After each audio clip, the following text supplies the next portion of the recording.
Borders, that's the issue today, borders. Now, if you've ever been around Europe, you will find that the people of Europe are all much the same. They're all Homo sapiens, but they're all different. Dutch people are not French people. French people are not Italian people. German people are not Swiss people. And Austrian people are not Swiss people. You see, there's something different about the history. There's something different about the way people hold themselves. Look, now it's not the fact that someone drew some lines on a map that makes that different. It's something that's special. It's passed from father to son, mother to daughter. The Scots are no more English than the English are Welsh. But we've got a problem with the border between Northern Ireland and the Republic of Ireland. The political background, the Good Friday Agreement, the troubles that happened a few years back, the way that some people feel, the political alliances and allegiances, all make that very problematic. The border between England and Scotland is somewhat different because there's not a political problem there in the same way as in Northern Ireland. Now, if you want to trace Scottish history back, many people would tell you that Kenneth MacAlpine was the man who started Scotland. That was 1,175 years ago. Some people would tell you that makes Scotland the oldest country within Europe. Now, in the time of Kenneth MacAlpine, it was agreed that the River Tweed would mark the border between England and Scotland. And then a little bit later, in 1237, the Treaty of York was made up, and Henry III of England and Alexander II of Scotland put that in place, and it's much the same today as it was then. But by 1066, Cumberland, which is now called Cumbria, and I think that changed its name in 1974, was a part of Scotland. So Carlisle, for example, would have been in Scotland at that time. There was a little bit of a hiccup because in 1482 there was an English attack upon the castle at Berwick-on-Tweed, and under the Treaty of Fotheringhay the town of Berwick passed into English hands. It's very difficult, I think, probably to keep the Scots in a boundary, and I mean the Romans certainly tried. I suppose they much had enough of us in AD 122, and they decided to build a wall from Newcastle upon Tyne across the Solway Firth.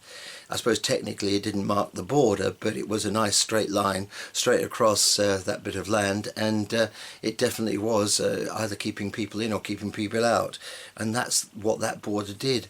But they didn't rest there, the Romans. They pressed on actually up to the Firth of Forth, and they built a wall between that and the Firth of Clyde. That was in 142 AD, and that's called the Antonine Wall. You can see a bit of it near the Falkirk Wheel.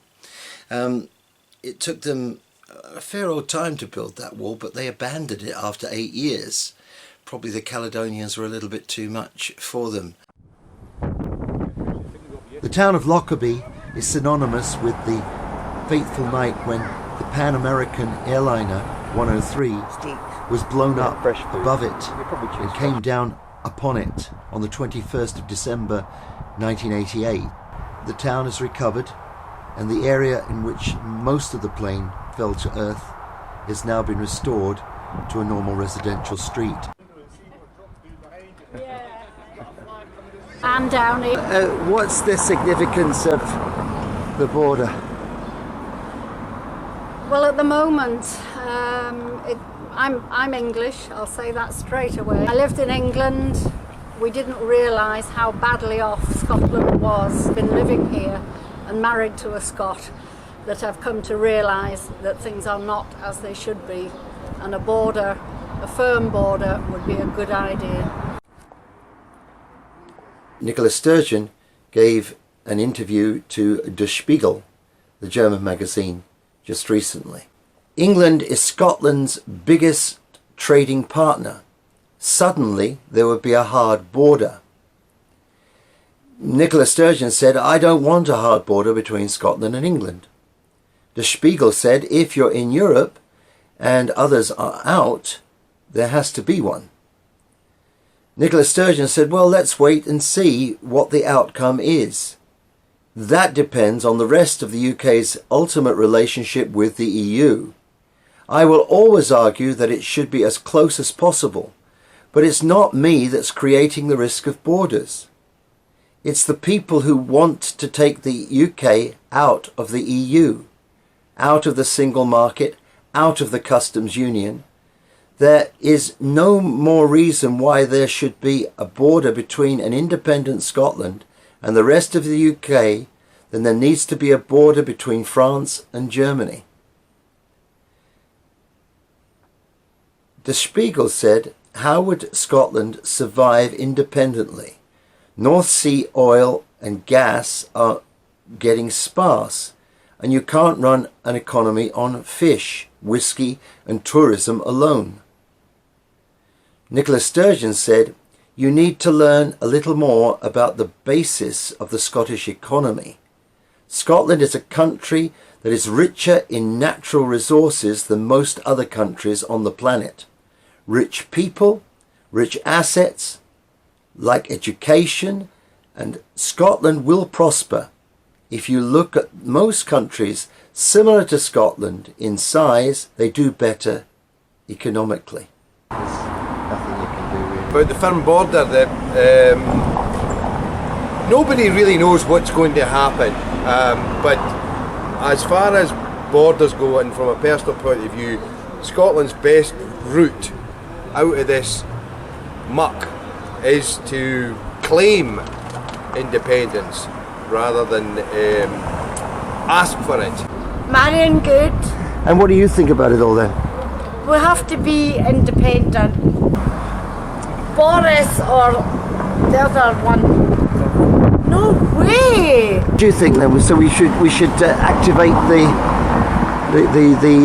declaration of Arbroath? Definitely. Defo. I think it doesn't matter, right, we need to have a border, whether it be hard or soft. But other countries manage it. Look at Switzerland. Yeah. And they're not on their own. Do you know what I mean? There's plenty of other countries. Lockerbie is in Dumfries and Galloway. It is 121 kilometres south of Glasgow and 32 kilometres from the English border. There's been a town there since Viking times, Lochard's town in Old Norse. In the 1190s, Lockerbie was mentioned in the record, the Charter of Robert the Bruce. Borders can change, and there are many borders.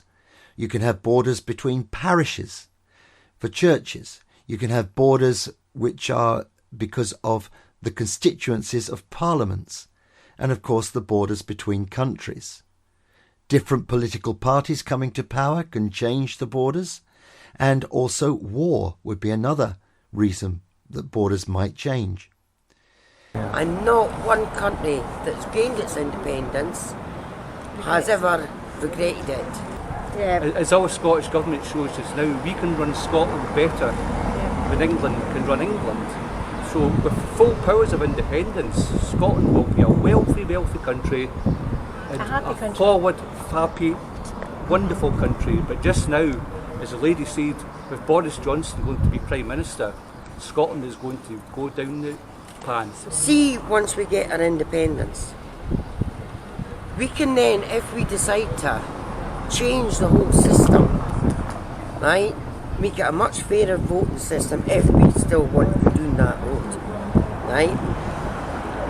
We can change everything. Yeah, I think the border issue is absolutely crucial, and a great number of people from YES groups right across the border have been working on putting out positive and correct information about what will happen with what a border would be. We don't know what that border would look like. We don't know exactly how independence is going to be achieved, but it is inevitable. Everybody believes it's inevitable now. These towns along the border, such as Lockerbie where we are today, can only benefit from that prosperity that will come with the border. And myself, I'm Scottish. I have an English wife. My mother was English. I worked on the other side of the border for 12 years. and commuted every day to England. And I have no fear of anybody doing that, and there's dozens of examples of open borders, as we've said, throughout Europe, where there's minimal security and minimal hassle, and people commute back and forth in different countries every day. We've got a situation really where we've got certain powers in the Holyrood Parliament, but we haven't got them all. And one of the most vital one is immigration, because we do not have enough people here in Scotland. We're not producing enough people. I can tell you about the fact that areas like ours have got a large number of people who are at the lower end of the economic scale. I think the average wage, and somebody will hopefully correct me if I'm wrong, is about 18 to 22,000. It's not awfully high in this area. We've suffered from a lack of investment in some ways, and we talk about jobs and infrastructure in some ways, but all that could change. Because when you look across Dumfries and Galloway and the borders, you've got so many towns like Lockerbie that used to be really successful, vibrant places, and then they have turned into, when you look around here, we've got quite a lot of places that are quite empty. If we were one of these border towns, we would become the same kind of prosperous and vibrant place that you see in so many borders across the world. You've got the opportunity for all sorts of businesses to relocate, because we'll probably have better opportunities in terms of tax and trading with the rest of the world than you might get on the other side of the border. We are very, very conveniently placed right next to the M74, so we can travel up and down, north, south, east, west, wherever you want to go. All the services and infrastructure which you would expect to find at the edge of an international border could be coming our way. I think that it's logical. You've got a parliament in Westminster with 650 MPs, of which we've got 59 Scots there. So there's no way that anything that Scotland wants, if England doesn't want it, we're not going to get it. Gaining independence, I think, would be obviously advantageous for Scotland, but I think this would be advantageous as well. And people might wonder why folk would continually vote Tory. But I don't think that an awful lot of people actually vote Tory. What they vote for is the connections that they have with their friends, their family, and sometimes their work just across the border, and they're Conservative with a small c and not Tory. One of the jobs that we have as a group is to reassure people that even if we have that international border, it's a shared future, because we share so much, even though we're very, very different. We share anything from where you live and where you work. We've got friends. I think probably all of us has got a member of our family who lives on the other side of the border and further away. Most of us will travel across that border probably once a week, if not more. And of course everything comes the other way as well. So we have this shared future no matter what happens. I found in 2013-14 there was a lot of resentment, sometimes a lot of anger, because people didn't want change. But I've noticed even before the 2014 referendum, that anger was disappearing, and now as you saw in the street, there's 6 or 7 people peeped it on. In 2013-14, that would not happen, because they would be scared of people, or a friend saying, well, he wants Scottish independence, but now the sting has went out of the nettle. And I think people see it more as normal now, as before. They were like, no. Because when I first started canvassing, 9 out of 10 people would basically slam the door in your face, like, no, like that, or were basically angry, but that is now gone. Well, it is Annandale and across the border in general. It is a challenging part of the country for the YES campaign, because we have a number of, it's a strong farming community. A lot of these tenant farmers owe loyalty to the large estates around here. It's an ageing population, as I said, that people only hear one side of the media with the problems that Ruth has identified with the local media. There's also a great number of people, up to 30% of this area are actually English born that have retired here. But that is changing. We have now a very active English Scots for YES group in the area, and a great number of English people are beginning to see that there's a fundamental difference between the way we want to run our society this side of the border and the other side of the border. And that momentum, as Ian has said, is only building. And going forward, independence is inevitable in my view. If they have swallowed the propaganda of the economists, and they swallowed the propaganda of Great Britain PLC, it is just like any slave owner would tell his slave, no, you can't survive with me. To add that it's not always about are we going to be better off. Yeah. It's not all about Scotland wanting to be greedy and control all the North Sea oil or the multitude of resources, natural resources that we've been blessed with. It's about allocating those to the most needy in society, and it's something that Great Britain has not regarded as a priority. Quite a big, or there was quite a big Polish, Lithuanian, yeah, you know, guys like that, and girls like Eastern that. European Yeah, people. folk over here Yeah. to work in the fish factories in Annan, and the veg factories, etc., etc. I don't see as many now. And apparently a lot of them have gone home. Their economies have gone back up, and the value of being here, as in the pound sterling, I mean, it's dropped, which for Scotland, that's a super consideration. Everybody likes this stuff, eh? What if you had your own that didn't sink, it actually floated?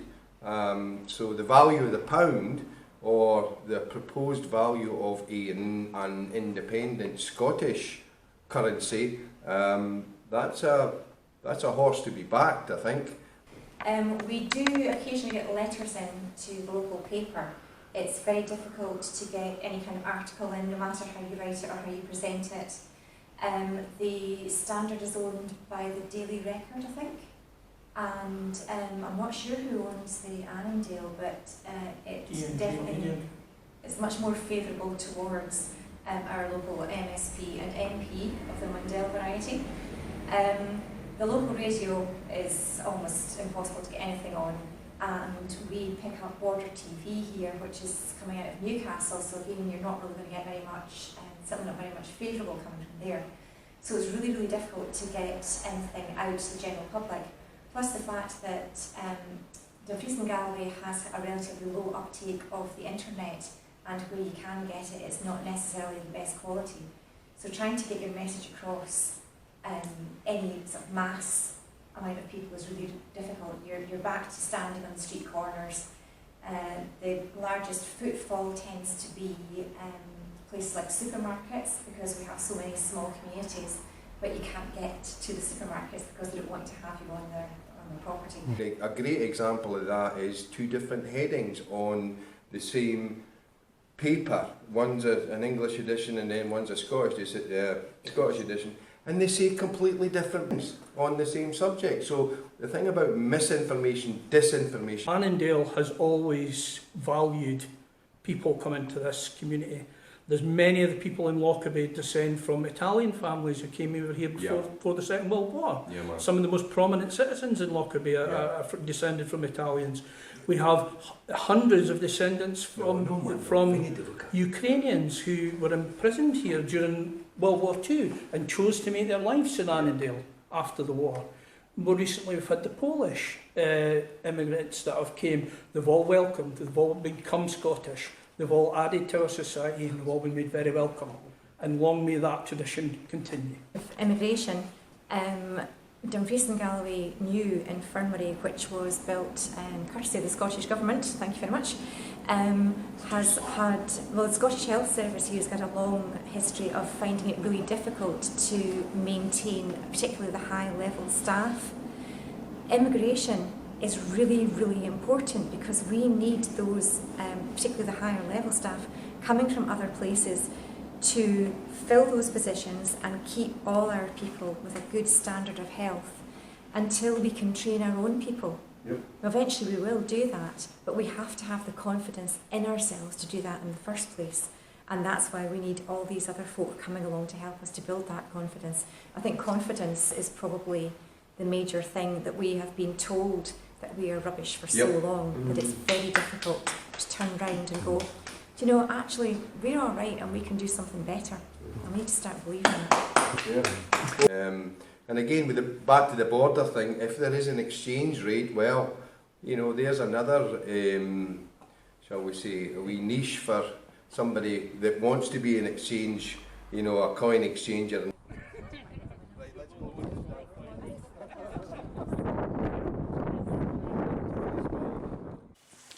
So thank you very much to Ruth Ritchie, John Murray, Catriona MacDonald, Ian Graham, Annette Young, Andrew Downey, John Gossard and Anne Downey.